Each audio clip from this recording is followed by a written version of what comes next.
ઠાકોર સમાજનું નવું બંધારણ ઘડવામાં આવ્યું છે। બનાસકાંઠા, વાવ, થરાદ અને પાટણ જિલ્લાના ઠાકોર સમાજ દિયોદર તાલુકાના ઓગળધામમાં મહાસંમેલન યોજાયું, જેમાં સાંસદ ગેનીબેને સમાજનું નવું બંધારણ જાહેર કર્યું। આ સંમેલનનો મુખ્ય ઉદ્દેશ ઉત્તર ગુજરાતના ઠાકોર સમાજ માટે એક આધુનિક અને સર્વગ્રાહી સામાજિક બંધારણની રચના કરી અમલીકરણ કરવાનો છે। આ મહાસંમેલનમાં સમાજ સુધારણા અને કુરિવાજો નાબૂદી જેવા 16 જેટલા વિવિધ મુદ્દાઓ પર ગહન ચર્ચા કરાઈ। છેલ્લા 15 દિવસથી આ જિલ્લાઓના 27 તાલુકાના પ્રતિનિધિઓ, સામાજિક કાર્યકરો અને ધાર્મિક નેતાઓ સાથે મળીને આ બંધારણનો મુસદ્દો તૈયાર કર્યો છે।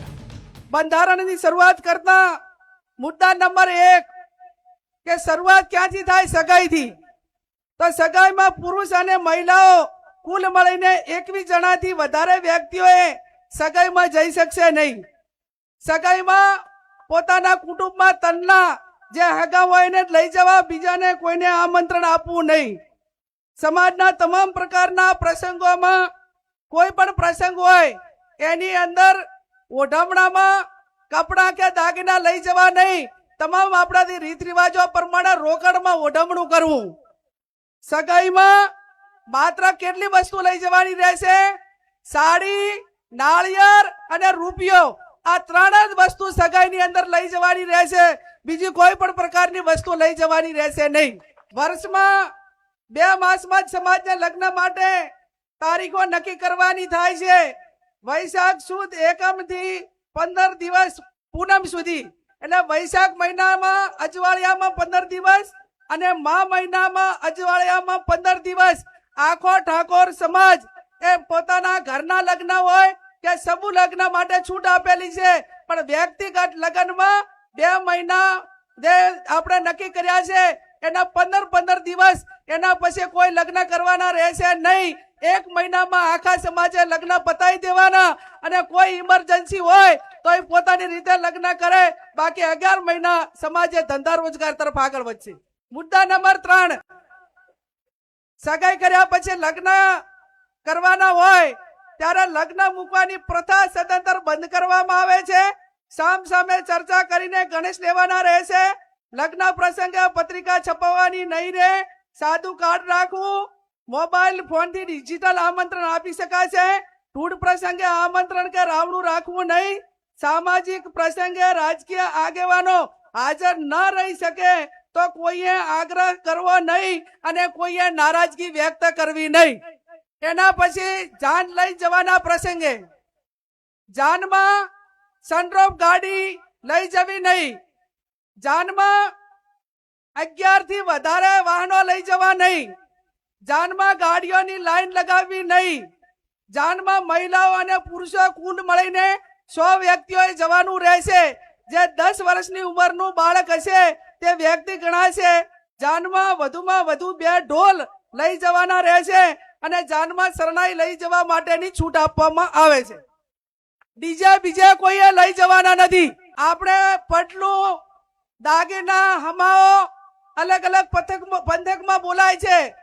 વરરાજા હામે ગામ જન લઈ જાય વેવાઈને ત્યાં, તો એને કયા દાગીના લઈ જવા?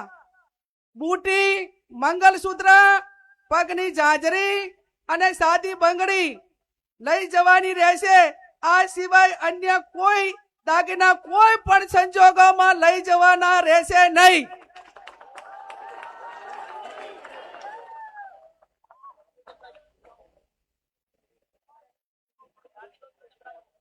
સાદી બંગડી એટલે પ્લાસ્ટિકની બંગડી, અને જેને પૈસા ઘણા હોય વહુ પૈણીને આવે ત્યારે જેટલા તોલા પહેરાવવું એટલું પહેરાવજો।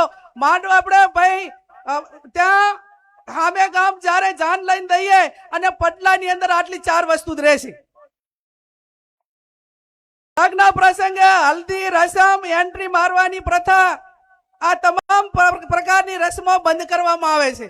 જમણવારનો પ્રસંગ, જમણવારમાં 1 મીઠાઈ, દાળ ભાત, કઠોળ, લીલી શાકભાજી, રોટલી, રોટલા, પૂરી રાખવાની રહેશે।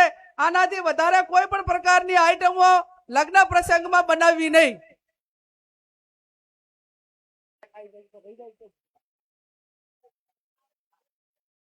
જમણવારમાં છાશ રાખવી હોય તો રાખી શકાશે।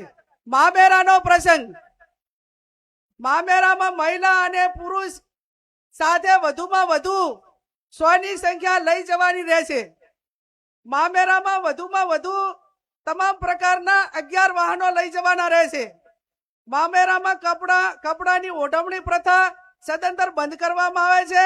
તેની જગ્યાએ જે માંડવિયા હોય, જે આપણા પ્રસંગો હોય, એ ઢાળા પ્રમાણે રોકડમાં ઓઢવણું કરવાનું રહેશે. મામેરામાં ઓછામાં ઓછા એ 11,000 અને વધુમાં વધુ જે ઢાલમાં મેળવાના એ 1,51,000 થી વધારે જાહેરમાં કોઈ રકમ મૂકી શકાશે નહીં. મામેરા પ્રકારમાં તમામ પ્રકારના દાગીના લેવા લઈ જવાની પ્રથા બંધ કરવામાં આવે છે. અને તમામને દાગીના લઈ જવા હોય તો એ આગલે દાડે આપી આવે અથવા તો પછી અઠવાડિયા પછી બાકી ઢાલમાં એ દિવસે આ 1,51,000 થી વધારથી કોઈ પણ પ્રકારની રકમ એ વધારે જાહેર માંડવામાં કે ઢાલમાં મૂકવાની રહેશે નહીં. પુરગતનો પ્રસંગ કે પુરગતમાં બાટલું, લોટો, બેડું અને ફક્ત રસોડા સેટ આપવાનો રહેશે. ભેટમાં જે વાહનો આપવામાં આવે છે એ સદંતર બંધ કરવામાં આવે છે. આણાનો પ્રસંગ, દીકરીના લગ્ન કર્યા હોય ત્યારે જ્યારે આણું કરવા જવા માટેની પ્રથા બંધ કરવામાં આવે છે. આપણા સમાજના રીત રિવાજ મુજબ કન્યાને સસરાના પક્ષમાંથી 2 વ્યક્તિઓ આવી અને તેના પિયરમાં મૂકી જવાના રહેશે. બોલામણા પ્રથા સદંતર બંધ કરવામાં આવે છે. બીમારી પ્રસંગે રાવણા કે અન્ય આમંત્રણ પ્રથા એટલે કે બોલામણા પ્રથા સદંતર બંધ કરવામાં આવે છે. મુદ્દા નંબર 11, ઢૂંઢ જન્મ દિવસ પ્રસંગે ઢૂંઢ પ્રસંગ આમંત્રણ કે રાવણું રાખવું નહીં. જન્મ દિવસની ઉજવણી પ્રસંગે સદંતર બંધ કરવામાં આવે છે. જન્મ દિવસની ખુશી પેટે જે તે વ્યક્તિએ નજીકની આપણા સમાજની લાઇબ્રેરી હોય અથવા શૈક્ષણિક સંસ્થા હોય ત્યાં યથાશક્તિ ફાળો આપી શકશે. મુદ્દા નંબર 12, છૂટાછેડા બાબત. સગું કરતી વખતે બંને પક્ષોએ જોઈ વિચારી પક્ષોએ એકાબીજાના દીકરા દીકરીને સામસામે જોયા પછી સગું નક્કી કરવું. તેમ